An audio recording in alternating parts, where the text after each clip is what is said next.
Assalamualaikum warahmatullahi wabarakatuh. Perkenalkan, nama saya Muhammad Adil Lambang Garuda, presensi 23 dari kelas 10.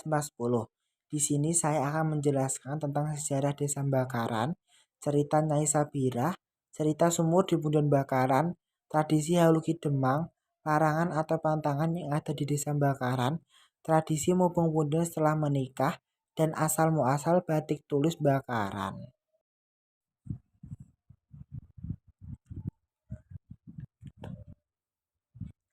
Yang pertama, saya akan menjelaskan tentang sejarah Desa Bakaran. Bakaran dibagi menjadi dua, yaitu Bakaran Kulon dan Bakaran Wetan. Menurut legenda, kedua desa ini berasal dari peristiwa larinya pengikut kerajaan Majapahit. Setelah menjelang keruntuhnya Majapahit oleh kerajaan Demak, beberapa pengikut melarikan diri. Ki Bicak, Nyai Bicak, Nyi Banuwati atau Nyai Ageng Siti Sabirah, Joko Suyono, Ki Dukut, dan Ki Joyoturno adalah beberapa pengikut Majapahit yang melarikan diri. Di perjalanan mereka kemudian berpisah. Rombongan Ki Dukut dan adiknya Sabirah beserta Joko Suyono berjalan ke timur. Kemudian mereka menemukan sebuah tempat dan ingin mendirikan perkampungan di tempat tersebut. Mereka kemudian membabat alas. Tetapi Sabirah yang perempuan merasa hasil babat alasnya sedikit ketimbang kakaknya dan kemudian bernegosiasi dengannya. Ki Dukut diminta Sabirah mencari kayu yang kemudian akan dibakar. Setelah itu Sabirah membakar kayu tersebut, lantas daerah yang terkena abu bakaran tersebut menjadi milik Sabirah. Nah, itu asal mula dari daerah bakaran dari asal kata membakar kayu. Sedangkan menurut legenda, Bakaran Wetan dan Bakaran Kulon dipisah karena Nyai Sabirah memberikan sebagian wilayahnya kepada Kek Turno. Menurut legenda, Turno orangnya memang malas. Karena itu Nyai Sabirah atau sekarang lebih dikenal dengan Nyai Ageng Bakaran memberikan beberapa bagian wilayahnya kepada Kek Turno.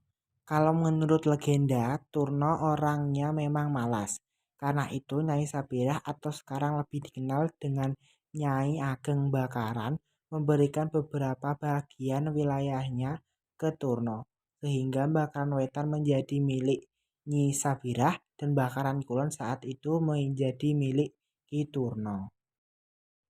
Yang kedua menjelaskan tentang sumur sumpah Nyai Ageng Bakaran. Punden Nyai Ageng merupakan sumur tua yang diperkirakan berumur ratusan tahun. Dari pengakuan penduduk desa, sumur tersebut adalah milik Nyai Ageng yang sekarang dikenal dengan nama Punden Bakaran. Banyak versi menceritakan asal-usul Punden Bakaran, akan tetapi hal itu tidaklah menjadi soal, sebab bagi penduduk desa sekitar bukan cerita asal-usul Desa Bakaran yang mereka pegang, melainkan keberadaan Punden yang mereka anggap sebagai leluhurnya. Sedangkan sumur Punden yang disebut warga sebagai sumur sumpah, dahulu berada di perkarangan rumah milik Nyai Ageng. Dari pandangan mata batin orang-orang yang memiliki Linuwih, sumur tersebut dipercaya sebagai tempat persemayaman Nyai Ageng Bakaran.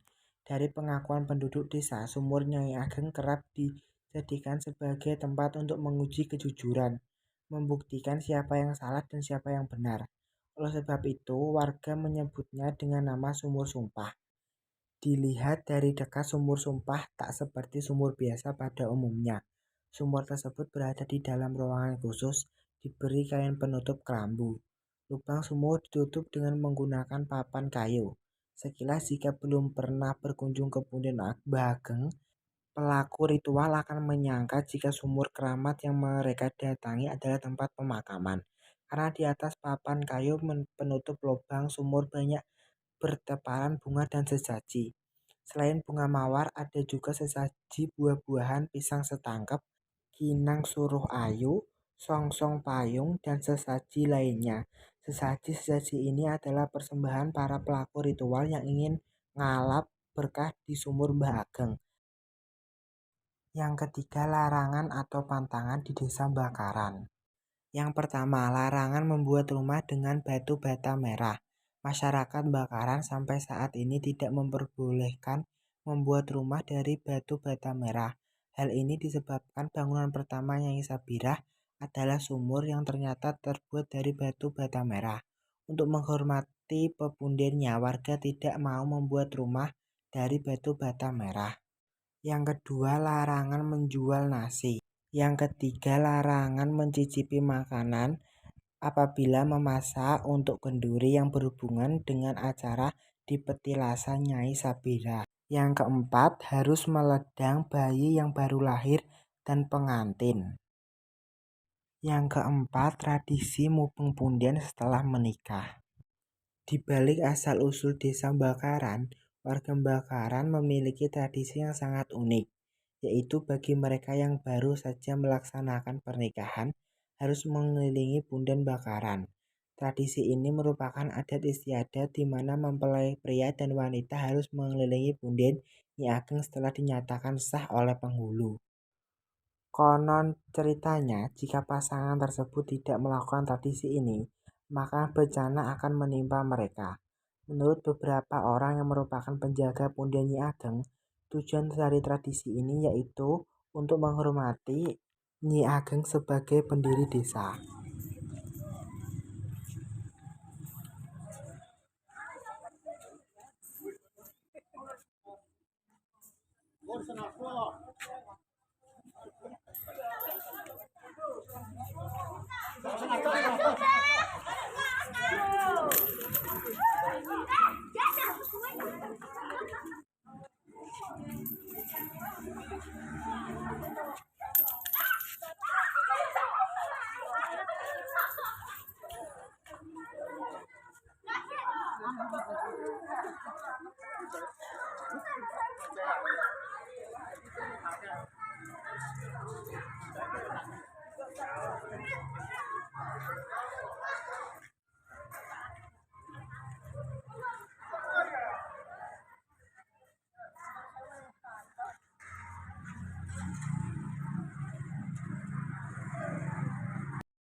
Sekian penjelasan saya tentang Desa Bakaran. Jika ada salah kata, saya mohon maaf. Assalamualaikum warahmatullahi wabarakatuh.